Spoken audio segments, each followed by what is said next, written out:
muito próximo dos meatos ureterais.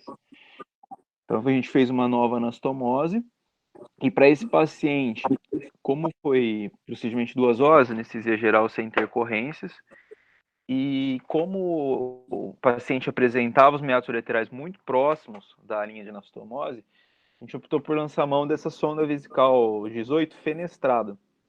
Esse aqui é um recurso que já está presente na literatura, já é descrito, especialmente em casos que você tem fístula, pós-prostatectomia, na qual a gente pega a sonda e faz um novo orifício aqui, como está representado nesse diagrama. O que acontece? Porque às vezes se você não tem esse orifício, como na figura aqui à esquerda, o balonete ele pode ter um efeito compressivo próximo dos meatos ureterais, levar a uma zona de alta pressão e com isso levar ao vazamento da urina. Quando a gente faz esse novo orifício, ele fica bem próximo aos meatos e leva a uma drenagem melhor. O paciente evoluiu bem, no PO1 já teve um débito de dreno muito baixo, PO2 teve alta sem o dreno, no PO7 foi retirada a sonda e agora o paciente está bem, incontinente, satisfeito. Eu acho que essa continência está um pouco... Realmente se passa continentes após a cirurgia. Mas tudo bem, o paciente conseguiu fazer essa continência, está ótimo. Assim, do que ele trazia de queixa, ele melhorou bastante, professor. Mas assim, a gente está pensando em manter o segmento, estudo urodinâmico, para poder deixar tudo bem registrado agora.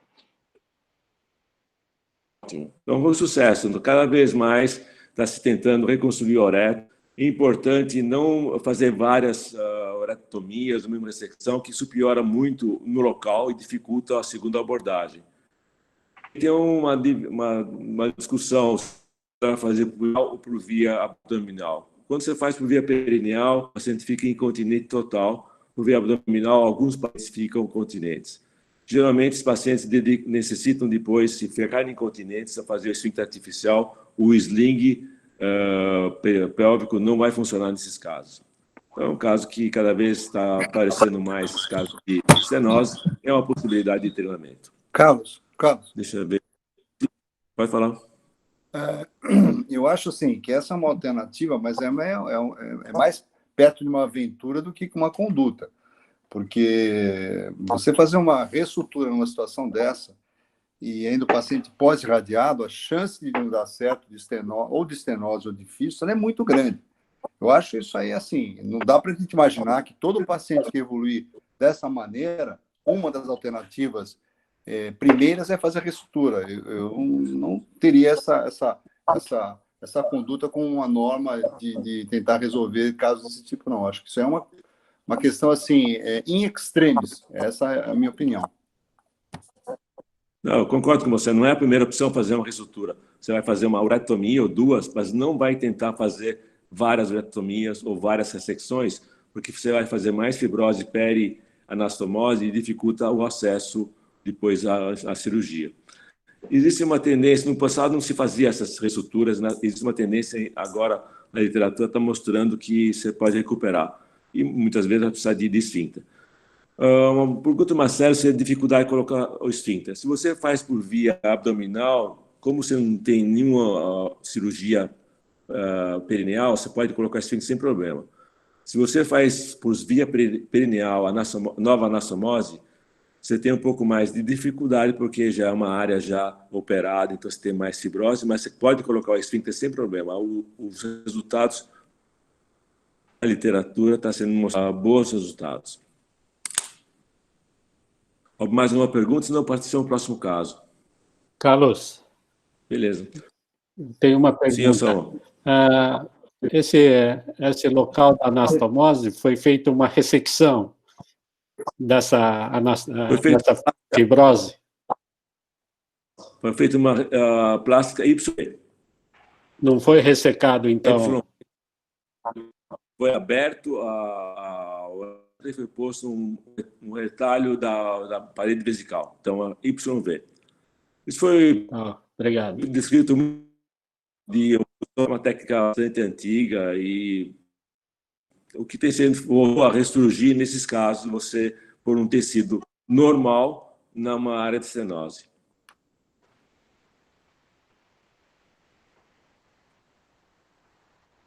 Perfeito.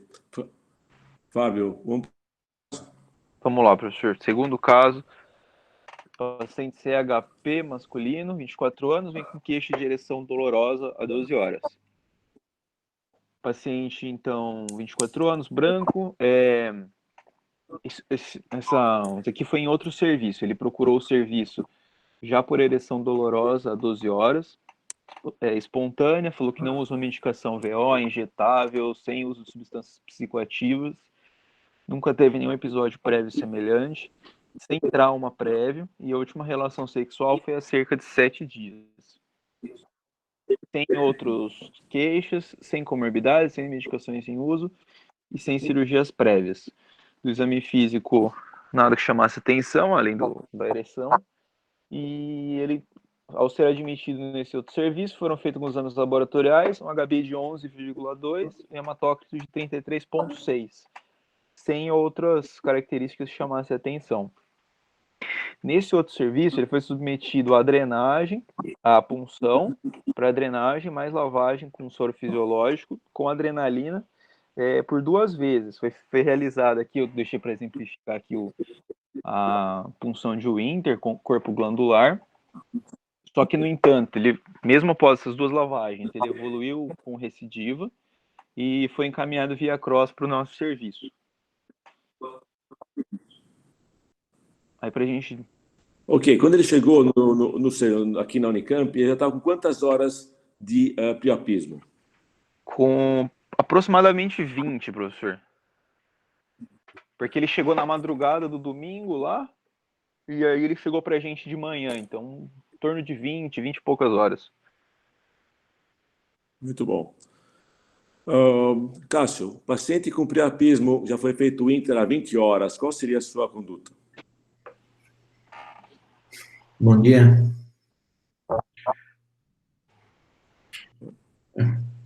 Eu evoluiria nas 20 horas, é muito tempo. Provavelmente já deve ter bastante comprometimento ali local, mas eu evoluiria com a derivação esponjo-cavernosa aberta.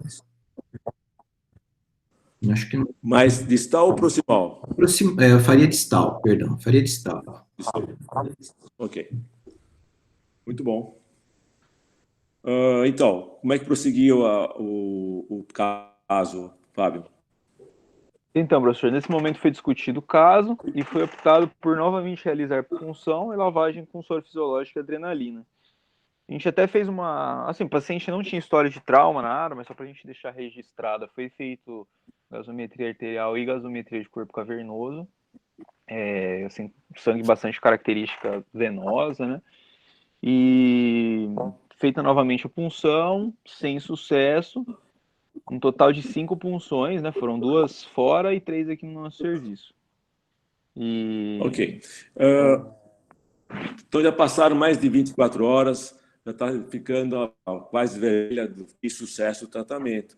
Eu queria perguntar para o Daniel Arran, você tem algum método por imagem que possa mostrar alterações importantes do corpo cavernoso, como já uma falha completa do caso?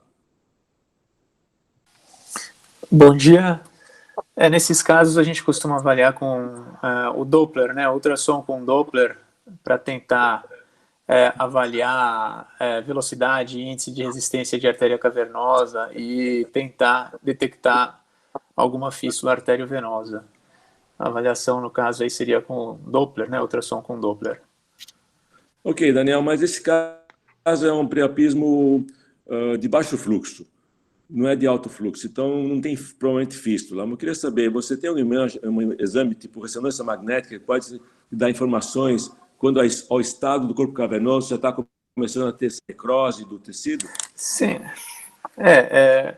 O próprio Doppler, né, ultrassom com Doppler, vai nos mostrar exatamente isso, né? Além de você, não necessariamente como nesse momento da apresentação deste caso, mas em casos de priapismo, além de procurar fístula arteriovenosa, que não é o caso, nos priapismos de baixo fluxo, além de avaliar se existe ou não aumento do índice de resistência de artéria cavernosa, a gente vai ver se existe ou não fluxo, né? Se já pode haver um decréscimo da viabilidade aí dos corpos cavernosos, né? Pelo fluxo. A ressonância pode ser utilizada e ela vai demonstrar alterações já no estágio mais tardio, né? Onde a isquemia já está evoluindo aí para um estágio mais avançado aí de necrose, né? A gente não tem experiência nisso, a gente não chega a avaliar pacientes nesse estágio. A gente avalia mais precocemente no início do quadro. Ok, muito bom. Mas não por ressonância. Dr. Carlos. Sim. Eu tenho um comentário. Saiu um artigo publicado agora recentemente, se não me engano, no próprio Journal, onde eles propõem uma abordagem mais precoce, né, com derivação distal, e com eles chamam de dilatação do corpo cavernoso.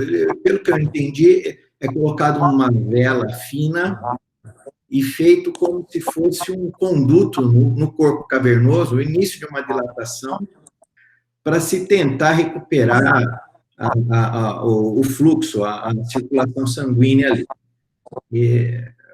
É algo diferente do que a gente tem visto nos últimos 15, 20 anos, né? Que são essas condutas assim que geralmente acabam mal. Ô, Cássio, posso comentar o que você falou? Pode. Então, esse método aí chama Snake, e eles acham que é o seguinte, esse priapismo, ele pode acontecer em partes desse pênis aí. Então, se você fizer essa dilatação, você acaba unindo todo esse corpo cavernoso aí, e realmente é isso que você falou, você vai ter que fazer uma dilatação com uma vela fina, para não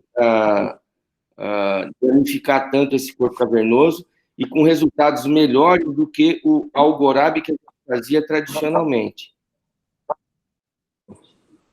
Agora, Adriano, você não acha que essa técnica de Snake, que foi apresentada no ano passado no NAOA, ele não dá uma melhor drenagem do corpo cavernoso para o corpo esponjoso do que o Inter ou mesmo o Algorab? Não fica uma janela grande e com isso você possibilita uma boa drenagem? No fundo, é tudo uma drenagem, né? Quanto você melhor drenar, melhor sucesso vai ter a cirurgia. Então, é isso mesmo. Agora, existe uma outra abordagem também que tem que ser considerada, que é o seguinte: você fazer uma fístula, não distal, mas você fazer uma fístula na base do pênis. Por quê? Porque se por esse paciente tiver que evoluir para uma prótese, você não vai ter uma fraqueza lá nessa parte distal, entendeu?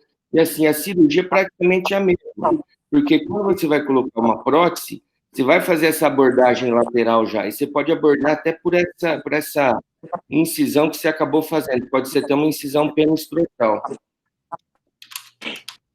Muito bom. Vamos voltar ao caso. Fábio, como é que você resolveu, após todas essas tentativas, de fazer uma fístula distal? Então, professor, a gente, aí como o Dr. Cássio e o Dr. Adriano discutiram, a gente fez um shunt distal modificado, que é o Burnett ou Snake Maneuver.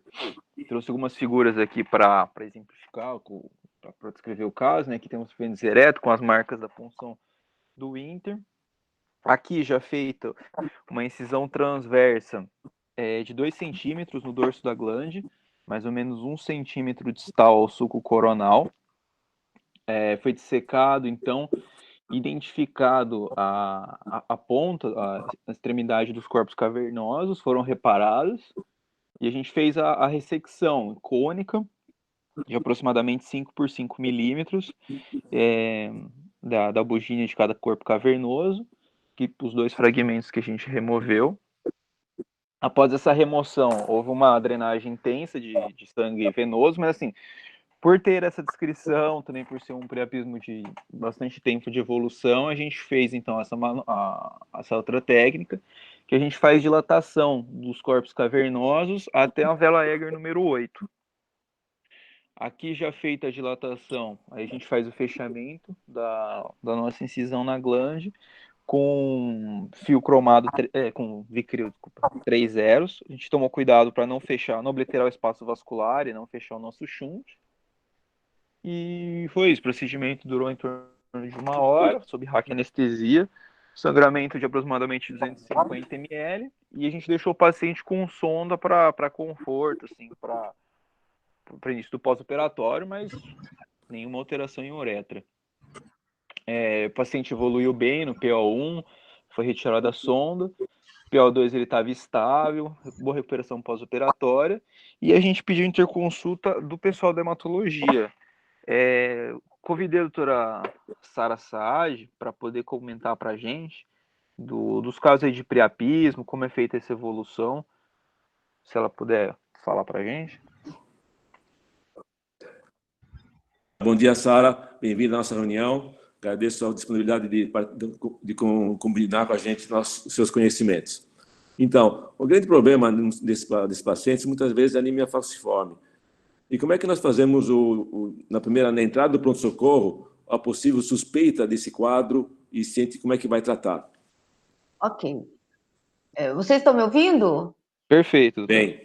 Ok. Bom, na verdade, seria uma hipótese plausível, logo à chegada ao hospital, que o paciente tivesse uma doença falciforme, porque cerca de 20% dos pacientes com doença falciforme, ou até quase 30% em algumas populações, apresentam um priapismo que ocorre, geralmente, começa a aparecer na adolescência, mas pode acontecer mais tardiamente, né? Mas geralmente antes de 20 anos de idade. Então, uma hipótese de doença falciforme seria bem plausível. Embora, eu não sei, estava descrito como branco, ele não tinha características afrodescendentes, Fábio? Não, doutora, não tinha. Então, isso fala contra, que geralmente os pacientes com priapismo são os homozigotos, que são afrodescendentes. O que tem e quando você olha o hemograma dele, ele tem anemia. Ele tem uma anemia discreta aqui, para homem, Exato. né? Então, poderia ser uma forma mais benigna, porque doença falciforme grave, que faz priapismo, geralmente a hemoglobina é abaixo de 9, 8, 7,5, 8,5, são os casos mais graves, com mais hemólise. Então, esse nível de hemoglobina é alto para quem tem uma doença falciforme. Porém, ele pode ter algum fator local, algum fator precipitante, que um quadro que não é tão grave, tipo uma doença falciforme do tipo SC, que existe paciente mais leve, tipo outras hemoglobinopatias com hemoglobina S junto, que podem também dar um quadro desse. Então, eu acho que a hipótese de doença falciforme, ela permaneceria. E esse hemograma está com 11, embora eu não sei o valor de reticulócito para saber se ele tem reticulócito alterado, se ele tem um quadro hemolítico, que falasse a favor de hemoglobinopatia. O quadro, eu não entendi por que caiu para 7 de hemoglobina. Perde muito sangue nesse procedimento, Fábio? Na verdade, na cirurgia não sangrou tanto, doutor, mas foram feitas várias punções para a gente tentar aliviar o priapismo. E às vezes a gente acaba tirando bastante sangue. Como foram feitas repetidas, a gente acha que foi mais por conta disso. Porque a cirurgia a gente fez até com... Mas quanto que tira de sangue dele? Uns 2 litros nessas punções? 2 não, mas às vezes chega perto de 1, doutor. Uns 500, 800. Então, tá. Então isso é secundário, teoricamente, ao quadro dele, né? Ao procedimento. Mas a eletroforese de hemoglobina foi feita onde, Fábio? No nosso serviço. Aqui na Unicamp. Isso. Esse padrão de eletroforese é um padrão normal, de uma pessoa normal, não tem hemoglobina S. Então, não seria essa causa. Bom, o que mais que poderia dar anemia? Eu vou tentar fazer uma coisa aqui. Deixa eu ver. Eu tenho um PowerPoint. Será que dá para apresentar? Acho que não, né, Fábio? Professor, o senhor que manda. Pode, lógico. Pode apresentar, por favor. Mas como é que faz, Fábio? Porque a tela está com você apresentando. Bom, eu termino aqui, doutora, mas nessa barra aqui que tem o chamar, a câmera, o microfone, se a senhora for bem para a direita... Não, eu sei como é que faz. É que, apresentar agora, janela... Isso. Né? Aí a senhora autoriza... Peraí. Beleza? Peraí. Então, olha, eu não sei, só rapidamente para vocês lembrarem, vocês estão vendo a tela? Tá ótimo. Perfeito. Tá, então o que a gente tem? A doença falciforme ela é causada por uma mutação nesse códon da cadeia beta da hemoglobina, logo no sexto aminoácido, trocando um resíduo de ácido glutâmico para valina.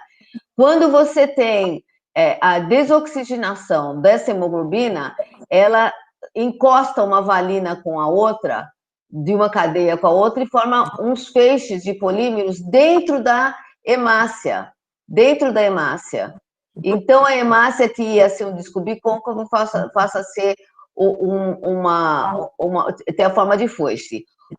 Uma das coisas que acontece quando esse fenômeno ocorre é que existe um extravasamento, não é intenso, mas tem sempre extravasamento, cronicamente, de hemoglobina de dentro da hemácia para a circulação. E essa hemoglobina livre, ela é capaz de sequestrar o óxido nítrico.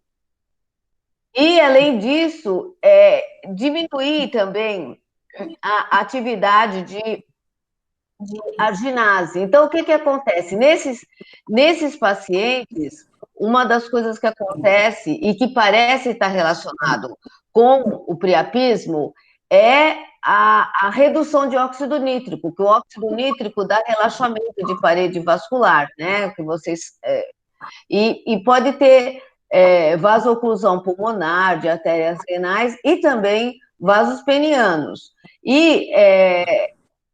Então, eu perguntaria, será que esse paciente não tem alguma outra doença que extravasa essa hemoglobina para o plasma? E isso está dando anemia?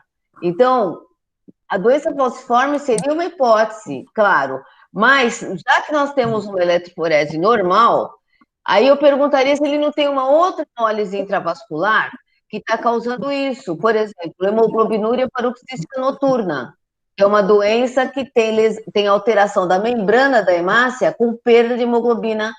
Então, acho que valeria a pena investigar essa outra causa, hemoglobinúria paroxística noturna. No caso da doença falciforme, além da perda de hemoglobina livre no plasma com sequestro de óxido nítrico, que, aliás, um dos mecanismos de usar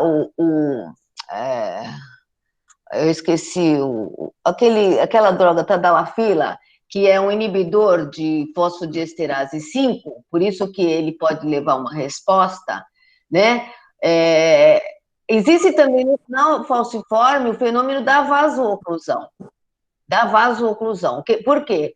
Porque o endotélio do paciente é um endotélio bastante lesado em função dos ciclos de hipóxia, reperfusão, perfusão, e mais a própria hemólise levando à liberação de heme, que é tóxico para a membrana do vaso. Isso faz com que os granulócitos, porque aqui nós temos os neutrófilos eles andam agarrados no endotélio do vaso, e a hemácia anda no meio, é um fluxo laminar no meio do vaso. Esse endotélio, quando tem uma ativação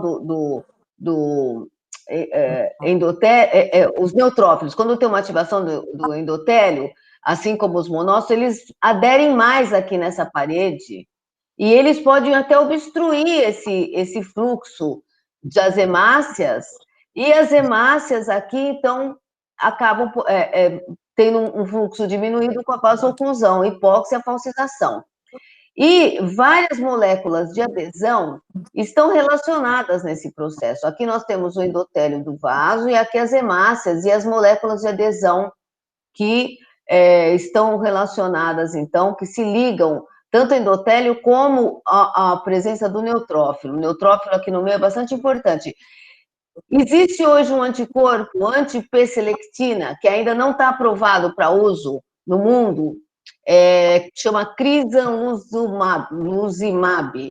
É um anticorpo que nós participamos do ensaio clínico, um ensaio fase 3, onde houve uma redução das crises de falsização dos pacientes que tomaram anti-P-selectina. Mas o que a gente teve de mais interessante é que nós tínhamos o único paciente no mundo que tinha priapismo, e nós usamos a indicação do priapismo para ele usar esse anticorpo.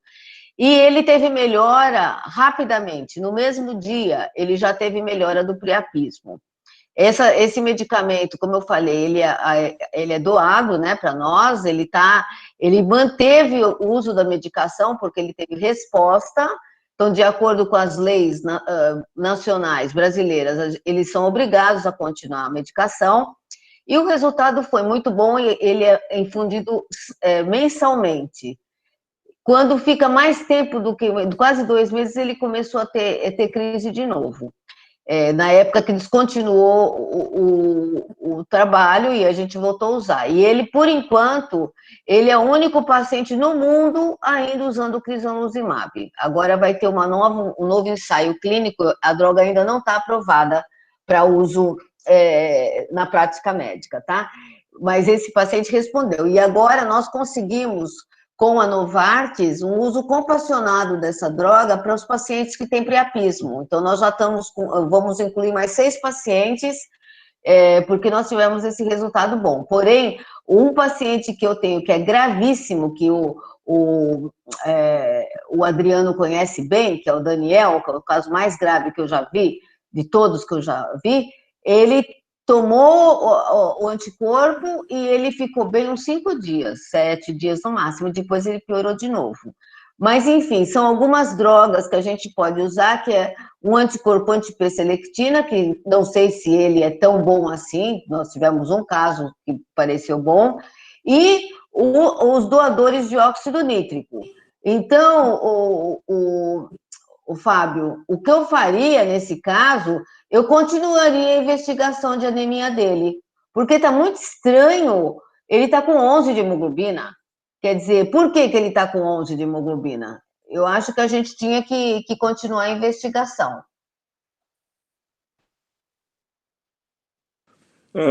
Muito obrigado, professora Sara. Uma pergunta. Então, os pacientes que têm priapismo por falciforme, nós temos que pensar nesse mecanismo endotelial que leva para o sussal. Isso.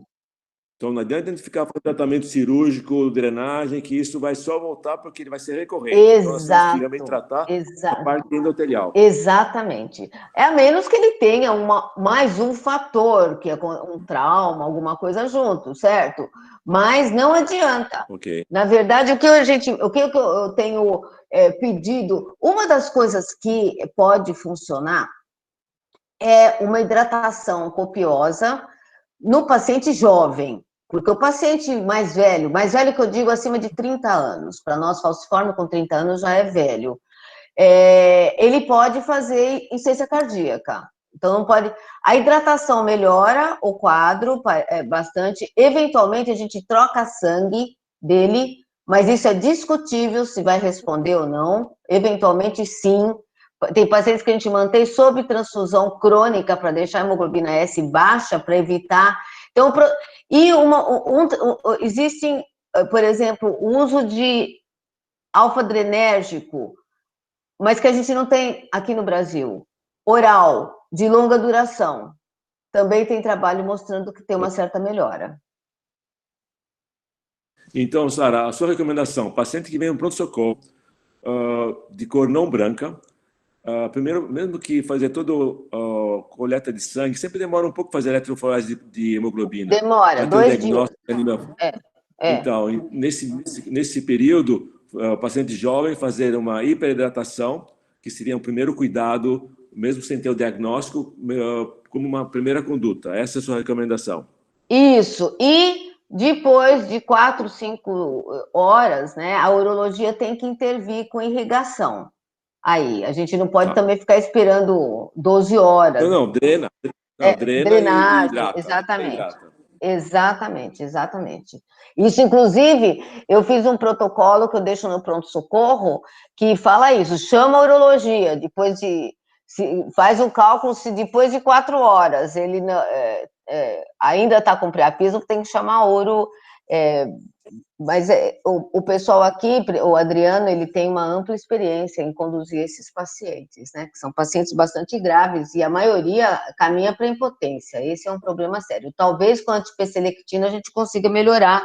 A gente usa hidroxiureia, que é uma droga que aumenta a doação de óxido nítrico, e diminui a falsização. Também eu até publiquei um artigo onde a gente falava que doses altas podia ter um certo efeito, mas não é simples, viu? Paciente com doença falciforme, com frequência, esses casos evoluem mal.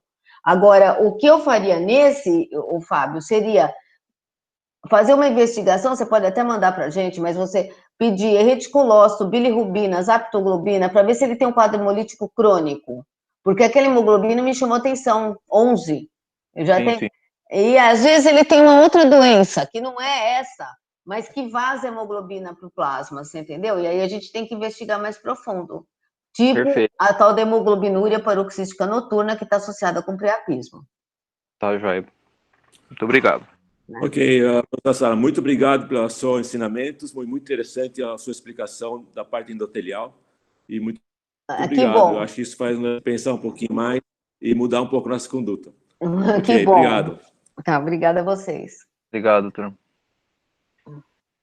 Então, Adriano, nós podemos concluir esse caso seguinte: a avaliação precoce, hidratação do paciente quando é não branco, precisa ter um pouco mais de cuidado de fazer os shunts distais, porque quando você vai pôr uma prótese depois pode ser um problema de falha de prótese, e eu acho que o segredo é o tratamento mais precoce possível, evitar as longas horas de priapismo, que isso vai levar a alterações do próprio corpo cavernoso.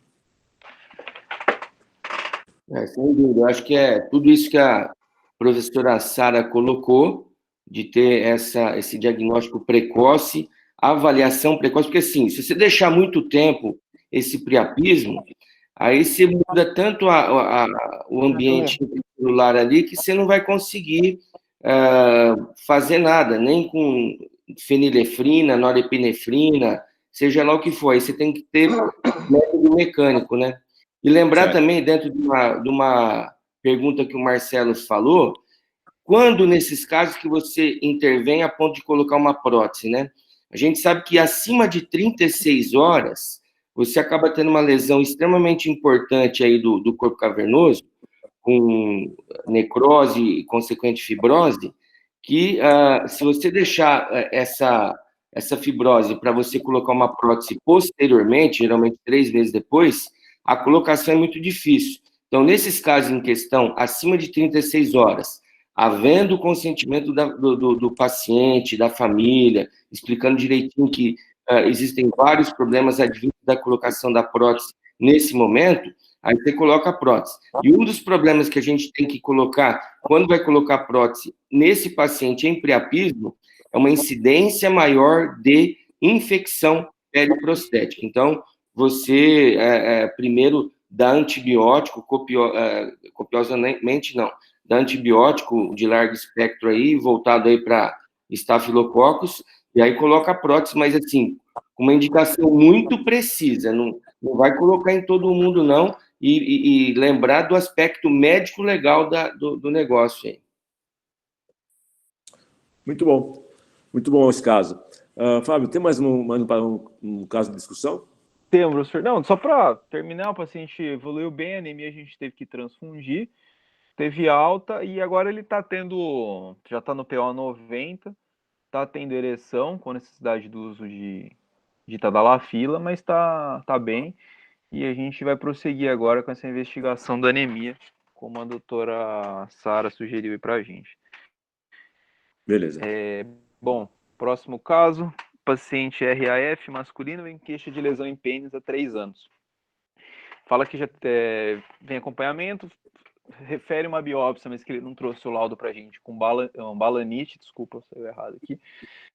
Tratamento prévio com pomadas, nunca fez nada mais invasivo, e foi encaminhado por aumento da lesão associado à dor e prurido. Fábio, saiu o seu som. Fábio, o som tá sem som, você. O senhor está me ouvindo? Agora sim. Perfeito, desculpa. Fechou sozinho aqui, deixa eu voltar na apresentação. Bom, sem comorbidade, hipertenso diabético, sem cirurgias prévias. Aí no exame físico, ele apresenta essa lesão aqui, bem distal, cometendo glande, justo ao orifício uretral. Ela não dá para ver tanto aqui, mas ela é um pouco exofídica e eritematosa. Laboratoriais, tudo dentro do esperado. Bom, aí tá fácil, né? Então, vamos prosseguir. Então, biópsia. Isso, foi feita biópsia, 3 fragmentos, feito CCA, bloqueio peniano, e aí a doutora Tanasi vai comentar o resultado para a gente, por favor, doutor. Ok, estamos vendo então um carcinoma epidermoide bem diferenciado. A diferenciação se baseia na capacidade de produção de queratina, que no caso é em forma de, que nós chamamos de pérolas córneas, né? Então, próximo, já o diagnóstico, então, inclusive foram enviados 3 fragmentos, né, em 3 localizações diferentes. Então, um carcinoma epidermoide bem diferenciado nas 3 regiões biopsiadas. Foi indicadas como dorso, parede lateral direita e parede inferior esquerda. Tanasi, não foi relatado nada sobre invasão vascular, porque isso é um prognóstico negativo no câncer de pênis. Ele não apresentava? Sim, não. Nesses fragmentos não foi observado. Essa invasão vascular, a gente observa mais na transição entre o tecido neoplásico e o tecido normal ou em toda a área tumoral? Não, quer dizer, você tem o tecido neoplásico, né, está invadindo realmente a parede de um vaso. Você vê nitidamente. Inclusive, eu vou mostrar depois o estadiamento que houve uma certa mudança, não só a invasão vascular, mas também a invasão perineural, agora influi na questão do estadiamento. Ok. Bira, muito bom. Você tem uma lesão parcial de glande. Qual seria a conduta clássica? Ou atual, melhor? Acho que o Bira saiu. Ok, Fernandes. Fernandes está na... Ok. Fernandes. Ok. Sim. Está me ouvindo? Sim. Bom, ressecção, penectomia parcial, aí é uma glandulectomia parcial e tem que avaliar depois do anato patológico, o estadiamento, quanto que isso está invadindo o corpo esponjoso. Você estaria... Inicialmente, a primeira coisa... Tiraria toda a glande ou parcialmente a glande?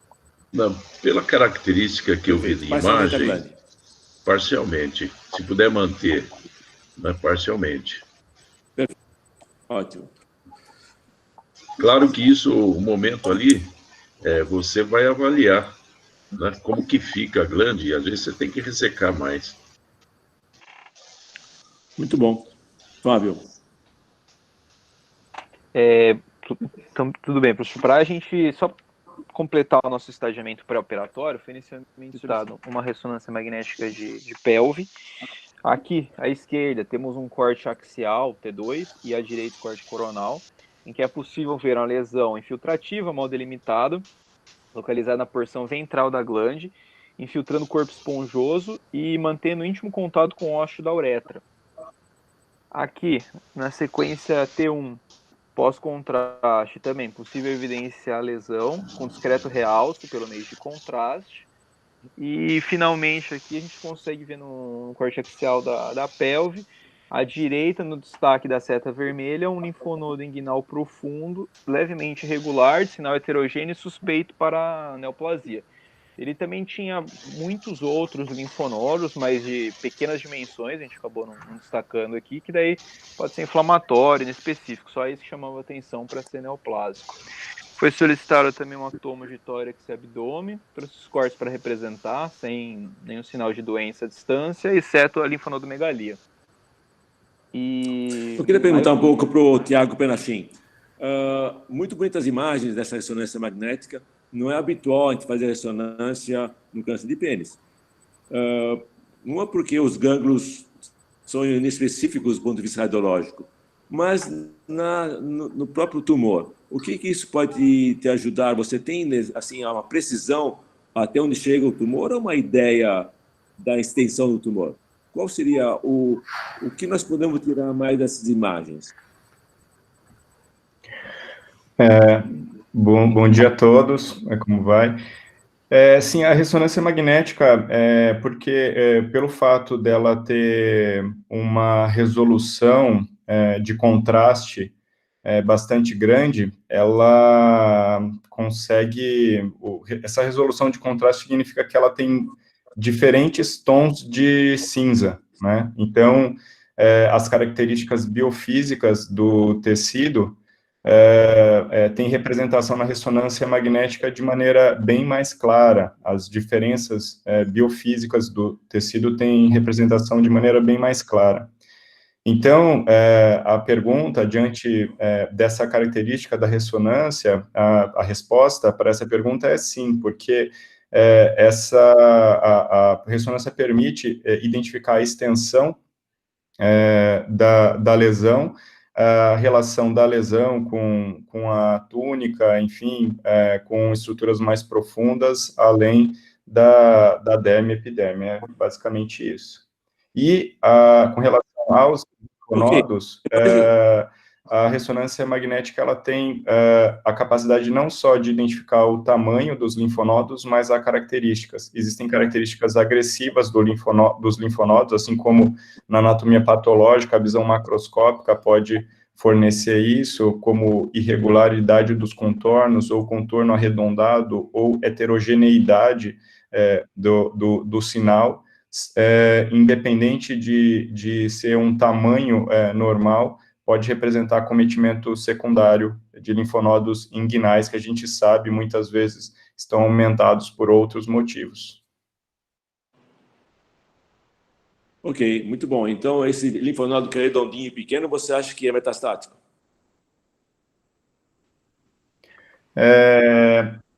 Então, na verdade, assim, esse linfonodo, existia a descrição de que ele era heterogêneo, assim, ele é um pouco diferente dos demais, o contorno é um pouco lobulado, a imagem estática só fica um pouco difícil de falar, e não é tão fácil assim como talvez eu tenha pintado o quadro, sabe, de diferenciar lesão benigna e maligna, tá? Mas, às vezes, o contorno lobulado e irregularidade do contorno e a heterogeneidade de sinal pode favorecer o acometimento secundário, sim, tá? Enfim, é um linfonodo suspeito para acometimento secundário. Ok. Léo, foi demonstrado muito bem o tumor e os limites com o tecido normal. Como é que você junta as imagens durante a cirurgia para você fazer uma cirurgia econômica e ter margens negativas? Veja, a princípio, na prática e no que a gente tem disponível hoje, existem alternativas de fazer isso.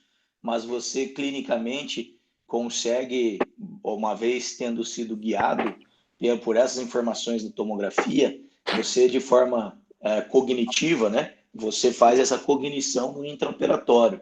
Não tem nenhum segredo maior, nada mais complexo. Saiu a sua som. Agora, foi isso mesmo. É isso que eu disse. Está me ouvindo? Está me ouvindo? Falhou sua mensagem. Então, tudo bem, você faz uma imagem cognitiva. Eu acho que não está no ponto certo. Uma vez que você tem uma imagem tão precisa, você olha lá e você vai ter um erro muito grande. Isso não é uma biópsia de próstata que você faz cognitivo. Isso aqui é diferente. É ter uma cirurgia com margem negativa. Então, acho que necessita de mais alguns instrumentos para você conectar as imagens com os limites, ou por uma imagem no campo cirúrgico, ou mesmo alguma marcação para saber onde é que está. Acho que isso não temos hoje. Exatamente, mas a gente tem isso assim. disponível, isso que eu coloquei. Eu coloquei que a gente não tem isso disponível, só isso. Mas então esse conectivo é muito bias.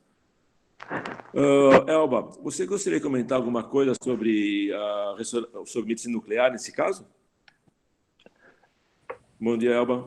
Oi. Bom dia. Tudo bem? Vocês estão me ouvindo? Sim, sim. Sim. Ok. Na verdade, assim, normalmente o PET ele vai ser indicado se você vai alterar a conduta cirúrgica na extensão de uma linfadenectomia pélvica, né? Porque aí você consegue identificar linfonodos, mesmo que eles sejam pequenos, que são acometidos, porque ele tem o SEC é um tumor que tem uma avidez por FDG muito grande, então os linfonodos captam bastante. No tumor de pênis a gente sempre tem que se preocupar porque esses linfonodos podem ser inflamatórios, mas algumas características do linfonodo na imagem, a gente consegue separar o que é inflamatório do que é neoplásico.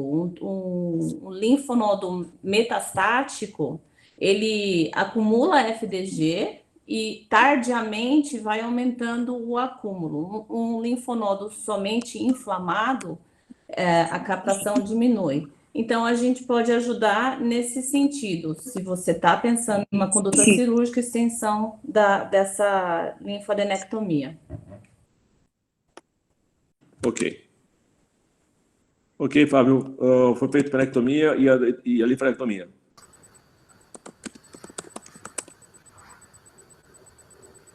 Fábio? Alô, Fábio?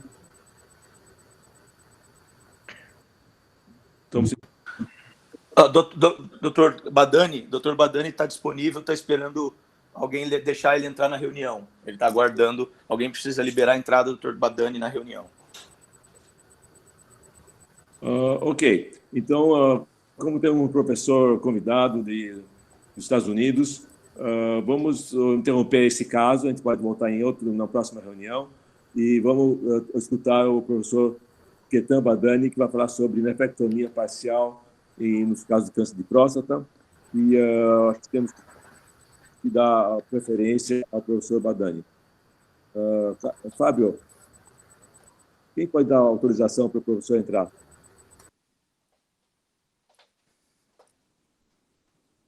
Alô, Fábio?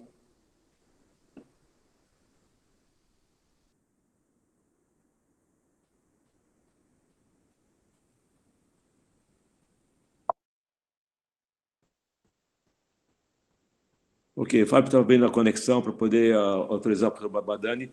Infelizmente, vou ter que interromper esse caso, mas eu acho que temos que dar preferência para o professor Badani, que se dispôs a participar da nossa reunião. Ele está disponível, ele está esperando liberar, deixar ele entrar na reunião. Ele está tentando e precisa alguém... O Fábio está vendo essa parte aqui agora. Agora, aproveitar esse meio tempo aí, o que eu disse, professor, é que não tem disponível algo que me ilumine no intraoperatório, talvez a isso que eu estava me referindo. Existe essa tecnologia, existe essa possibilidade, mas nós não temos acesso a ela. Por isso que eu falei cognitivo, como é a linfadenectomia do câncer de pênis, né? A gente não vai ter opção, mas óbvio que no futuro próximo, talvez a gente já tenha disponível, isso já existe, algo que ilumine onde eu tenho que ressecar, onde eu não tenha, para identificar aquelas lesões. É isso que eu quis me referir. Não, eu entendo perfeitamente. Aqui já tem disponível, na videolaparoscopia, você injeta contrastes que são visíveis pela laparoscopia para você delimitar a margem. Então, isso que é interessante. Nós tivemos um grande progresso nas imagens e está faltando progresso você delimitar cirurgicamente o campo. Exatamente. Obrigado.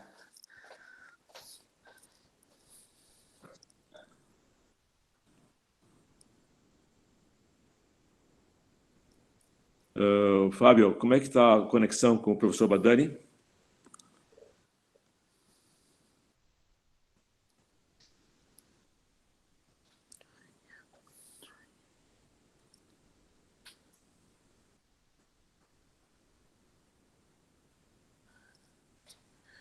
Ele está aí.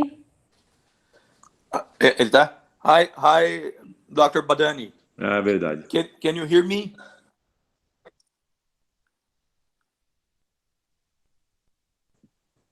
Hi, can you hear me? Yes. Hi. So, thank you. Yes. Yeah. Good morning. Good morning, Professor Badani. We will welcome you to our meeting. It's a pleasure to have you here. Thank you. Thank you for having me. We like very much. Yeah. So you addressed about partial nephrectomy and kidney function, right, today? No, I'm talking about COVID and kidney function. Great. Okay. Yeah. I know we had talked back and forth about different topics, but yeah, the last was that. I'll present some work we've done recently. Cool. I'm just trying to figure out the Google. Hold on here. So Dr. Badani is at Mount Sinai. He's a professor at Mount Sinai. He's a pioneer in minimally invasive urologic oncology and pioneer in robotic surgery. So he has done over 5,000 robotic procedures that put him in the top 1% urologists in the world in the minimally invasive urologic oncology surgery. So we met 9 years ago at Columbia University, and now he's a professor at Mount Sinai. So we welcome Dr. Badani. Thank you so much for your time, Badani. You can start. Great, thank you. Thank you, Leo. I appreciate the introduction. Good morning, everybody. Are you seeing the presentation? Yes. Okay. Okay, so yes. Right, so I think today's topic is some of the recent work we've done from New York. And as you know, in the US, New York has been the highest peak or the epicenter. And actually Mount Sinai, our health system, which includes hospitals in the different boroughs of New York, including Elmhurst, was the epicenter of the epicenter. And so we're sort of in a unique position to have to deal with this.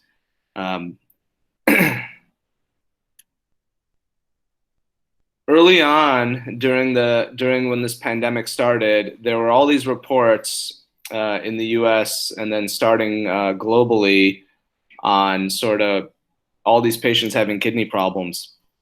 And so these are some of the articles that we saw coming through the media over a shortage of dialysis machines, the kidney failure, all these patients in the ICUs having kidney failure. And the thought was maybe this was just a consequence of being sick, sepsis, and such. But then there were some reports on it actually being directly linked to damaging the kidneys, including the heart and other things. And so this report came out in Lancet, which was sort of, just the first real high impact publication talking about, okay, we have an acute injury problem in patients with COVID-19 and how to manage it. And then there was also this paper that looked at COVID-19 associated nephritis and how that worked and why that worked. And it was exploring the idea that there might be a complementary receptor problem with the SARS-CoV virus and the ACE2 receptor. And so maybe that's how it's getting into the body. And so we know that the lungs obviously have a lot of ACE2, the heart has ACE2, but the kidney has it's actually the highest density ACE2 organ in the body. And so this mechanism was starting to be explored. And then there was a series of papers both looking at chronic kidney injury and acute kidney injury that stems from COVID-19. And so there are reports from all over the world now looking at not just the US, but the early reports from Wuhan, China, amongst others, looking at patients with normal baseline kidney function that got acute kidney injury, proteinuria. I mean, there was, about 44% of patients started developing proteinuria that had COVID-19. And so there was definitely a direct link here, although no one could quite explain what that was. But the concept of ACE2 expression in the kidney and the fragments of coronavirus started to make sense. So we've done two studies at Mount Sinai. One is a study just looking at these molecular symbioses, and we wanted to look at the clinical implications in kidney cancer. And then the other one is looking at basically our patients that had chronic kidney disease and COVID-19 in our hospital, which was in the epicenter of our outbreak. So what we knew going into this is that COVID-19 does impact both acute kidney injury and chronic kidney injury. And how would that impact kidney cancer? And are there overlapping treatments, therapeutic managements? Because ACE inhibitors alone could be something that would impact and benefit renal cell carcinoma patients, but then you have the immune checkpoint inhibitors as well, and some of these others. And so the first paper we wrote, which was just published in European Urology, essentially is just exploring that idea a bit. And the point is that if the viral infection is driven by increased ACE2, kidney having a high expression of ACE2, then this must and should affect how renal cell carcinoma and COVID-19 interact. Now, obviously, we don't have a lot of patients in these 2 months to really look at the ultimate outcome of cancer care, but we want to explore this relationship. And so then can we make some recommendations from this? So here's the molecular pathway. And essentially, if you look, right, the S protein on the COVID, on the SARS-CoV molecule, on the virus, the S protein is a driver that binds to ACE2.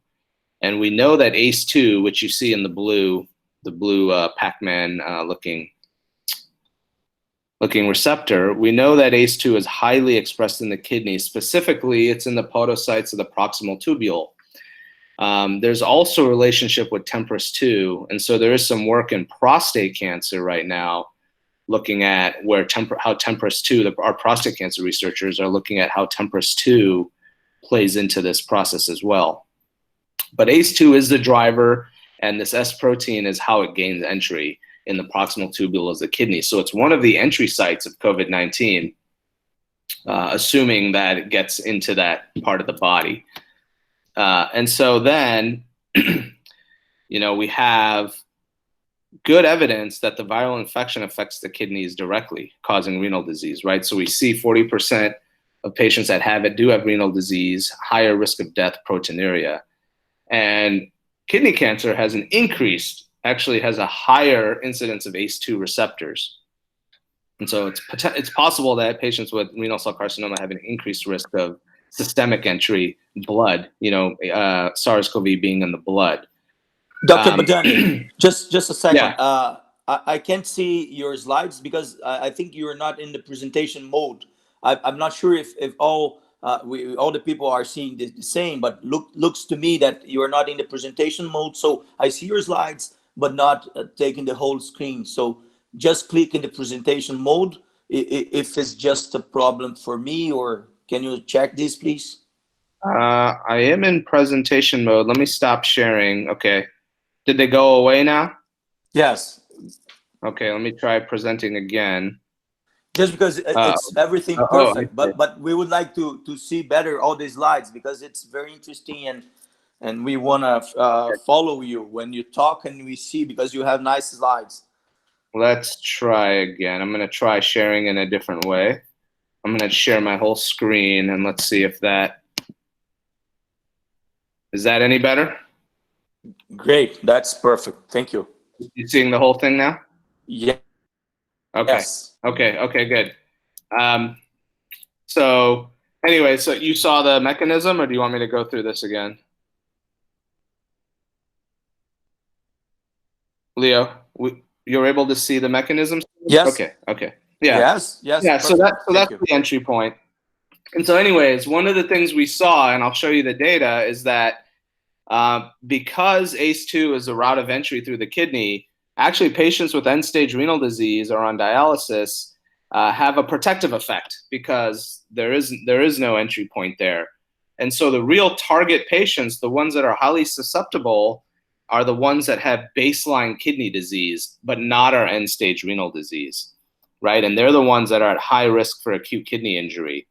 And so there may be a role for those patients already at baseline on end-stage renal dialysis that have a protective effect from SARS-CoV-2. So for this paper, anyways, the point is that there are molecular signatures that are shared by renal cell carcinoma that affect kidney function in COVID-19. We did just submit a Department of Defense grant looking at the oncologic perspective of COVID-19 patients that we've had in New York. And this is for all urologic malignancies, because if TMPRSS2 also plays a role, we don't know how critical of a role, but if it plays a role, then prostate cancer would be interesting to look at. And then obviously the kidney cancer patients. And then the second part is, if it's true that patients who have baseline kidney disease are at highest risk, then maybe we should look at those clinical outcomes to see if that actually is real when we look at the patient cohorts. And so then we come to this next study, which essentially is looking at our prospective patient collection, data collection on chronic kidney disease and COVID-19 related mortality that we had in our health system in New York. And so the objective of this study is to examine the role of chronic kidney disease and mortality in patients who are infected with COVID-19. And so we have at the time, we had a data set of 7,624 patients.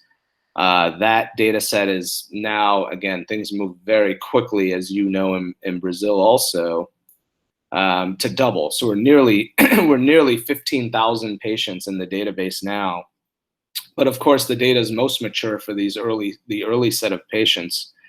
And these are all patients who got tested between March 28th and April 16th. So you can see we had a tremendous number of patients that came into our hospital system in that short period of time.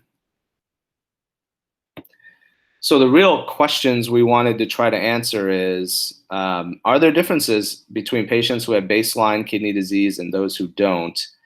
And those clinical characteristics, focusing on survival, the database has very good and reliable survival mortality information. What we did not have very, very well captured then, and even now, is GFR and renal functional fluctuations based on that. And we're looking at that now, but it's hard. It's been hard to keep up with the data from the patients being, unfortunately being admitted and dying, and the laboratory data. And so survival is a very, very good, reliable endpoint that we're able to study here. And then we want to look at CKD disparities, and then potentially how this can affect patients who have CKD and change their care. So I'll go through the data, but essentially what we're finding is that of patients who have CKD, they have a higher mortality risk. It's actually 1.5-fold higher if you're hospitalized with CKD than if you don't have CKD. And so we definitely need to pay attention to this patient population closer and protect them in a different way. And this does not include dialysis patients who actually may not have, who may have a protective factor. So this database, and we looked at this as of April 16th because we wanted to have the first half of the patients with follow-up data. 7,624 COVID-19 tested positive patients. 92% did not have baseline CKD, and 7.8%, almost 600 patients did have baseline CKD. 11%, 856 died in this data set in the hospital. Half were male, so it wasn't significantly different between men and women in terms of being hospitalized for COVID. A quarter of them, 25%, had African diasporic ancestry, and about a quarter were Hispanic Latinx. So we did have a fairly diverse group of patients in this cohort. About half were discharged from the hospital, and 27% this analysis. So here's table 1, and I know there's a lot of data here, but basically this is looking at patients stratified by whether they had CKD or they did not have CKD. And so not a lot of surprises here, right? Patients with CKD tended to be older in age, were more likely to be male, more likely to be African American, Hispanic, more likely to be smokers, higher risk of asthma, COPD, hypertension, obesity, all the things that contribute to CKD, and had a higher risk of death. And so, you know, obviously none of this is surprising, but it validates what we know. Now, this is looking at patients who died versus those who did not die of COVID-19. And again, interesting, but not surprising. Age was a strong predictor, right? So if you were over 65 years, that was a strong predictor of mortality. Sex was a strong predictor of mortality, men versus women. Race was borderline, as you can see, p-value of 0.54. So there probably is a good correlation here, although we're close, but we didn't quite see that. Smoking status is, surprisingly, asthma was not, but COPD was, hypertension was strongly correlated, obesity was not, diabetes was correlated to HIV. Having a baseline cancer or a history of cancer also was a risk factor. And then, as you can see, having chronic kidney disease was a big risk factor. And so overall, the COVID death rate was higher in CKD patients. 23% of those patients that had baseline CKD, which was stage 3 or higher, died if they were hospitalized with COVID, versus 10% of the non-CKD patients. And this is a 1.5 greater odds of dying if you have it at baseline. And this is controlling for all these factors now. So when we control for the demographic, behavioral, which mostly is smoking, and the clinical covariates, the strongest predictor is age, right? No question, and it's almost 8-fold higher risk on advanced age. But actually having CKD at baseline was the number 2 strongest predictor of death with COVID-19 infection at 1.5, followed by gender and hypertension. So in New York, at least, these were the primary drivers of somebody dying that was hospitalized with the infection. And so, you know, this in general was the first study to really focus on this. And so this is not a cause and effect relationship. This is not, if you get infections, you're likely to have a kidney problem. It's that if you have a baseline kidney problem, the risk of death is very high. But we need to look at sort of what that means for those patients that survive, have acute kidney injury, and then what happens to their kidney function over time. Is it permanently damaged? Do the patients who survive recover? We don't know the answers to these questions. And so now in our hospital, we have a little bit of a different protocol for the older patients, for those with severe respiratory compromise, and for those with baseline CKD. Our vigilance is much higher, and our threshold to place them in the ICU is higher with just baseline CKD alone, because we're seeing such a poor outcome in these patients. And so that's what I have. Those are the 2 studies we've worked on. We're actually excited to start our grant. I'm gonna go back to my video view here. We're excited we're excited to start our grant study to look at sort of the long-term outcome of both what happens to these CKD patients that had an infection, and then the cancer patients specifically, because that'll be really interesting. And I think you where you are well poised to look at this as well. And so, Leo, I know we talked a lot about, some collaborations. I know you were talking about bladder cancer, but this may be, a very interesting thing for us to collaborate on. Thank you so much, Badani. Dr. Carlos, please. Yes. Dr. Carlos? So, I'd like to open to questions. Thank you very much for a presentation, Professor Badalani. I open for some questions from the audience. I have a question, please. Okay, Marcelo, go ahead. Dr. Badani, thank you for your presentation. In your casuistry, do you have thrombo-vascular occurrence in patients with chronic disease in kidney? Yeah, so it's a great question, and anecdotally, the answer is yes. The risk of thromboembolic events is higher.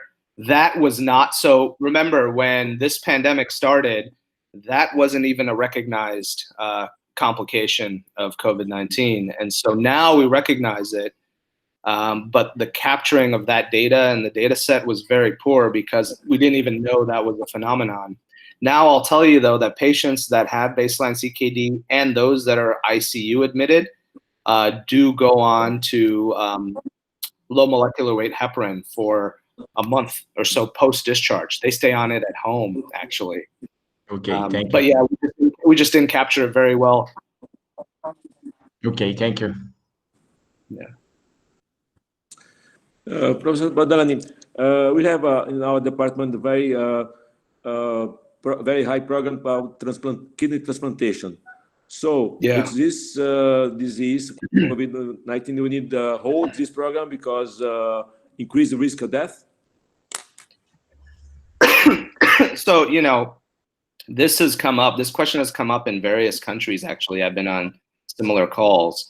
And theoretically, everybody is afraid of the immunosuppressive, status of transplant, especially new immunosuppression for transplant patients. But so far, and this is, I've seen data from India as well, which has a high kidney transplant population. It actually hasn't been shown to be true yet. So outside of the baseline risks of being hospitalized, the kidney transplant patients, so far, we have not seen a higher mortality rate associated with that population now.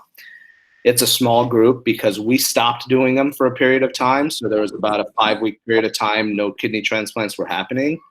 The other countries did also stop during the peak of it. So it's not exactly the best way to analyze that data, but so far no proof that actually you should stop doing it that I can refer to. Okay. So I have a point. Before anything, I want to express our gratitude for your time and the opportunity to have you and showing your nice and good science, always in the vanguard of the urologic oncology. So unless you have done over 5,000 and counting procedures, minimally invasive and robotic as a pioneer, and on top of that, you bring a nice and good science on the vanguard. So thank you so much. And we just got funded for a COVID trial, that is the battle trial, where we're gonna do a prospective randomized trial to compare BCG versus placebo on patients with diagnosed with COVID. So COVID. Right. So maybe we can extend to this trial to look at the kidney function. So what do you suggest? Just creatinine or clearance, or what are you looking two that we should look also?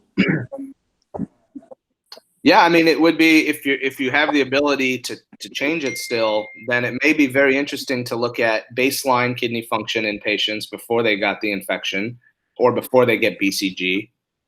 The incidence of acute kidney injury, right? So who not just what happens over time, but did they have a peak in their GFR from acute kidney injury and infection, and then what happens to them as you follow them for the cancer outcome? Because you'll have, how long is the study? What's the follow-up period?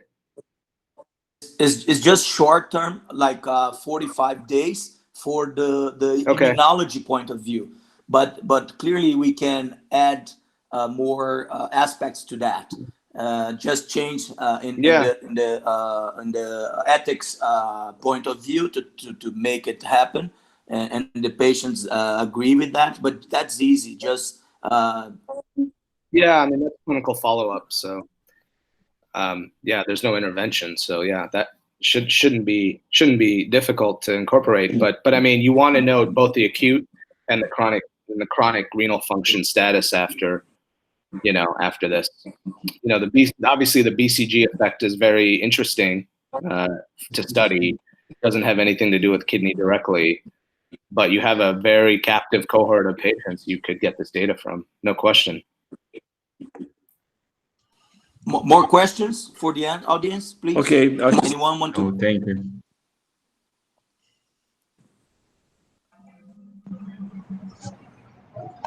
Okay, because we don't have more questions, I would like to thank you very much, Professor Badani, and we hope to have you in other meetings to have your presence and your knowledge share with us. Thank you. I appreciate the invitation. Thank you. Just a quick question. Just a quick question. Eu queria agradecer a presença. Não, Léo. Ok. Léo, acabou. Ok. Léo, Thank you, Badani. Eu queria encerrar a reunião, agradecer a presença de todos. Ok, bye-bye. E vamos, aguardo todos vocês a próxima quarta-feira na reunião. Muito obrigado. Thank you very much, everybody. Thank you. Bye-bye.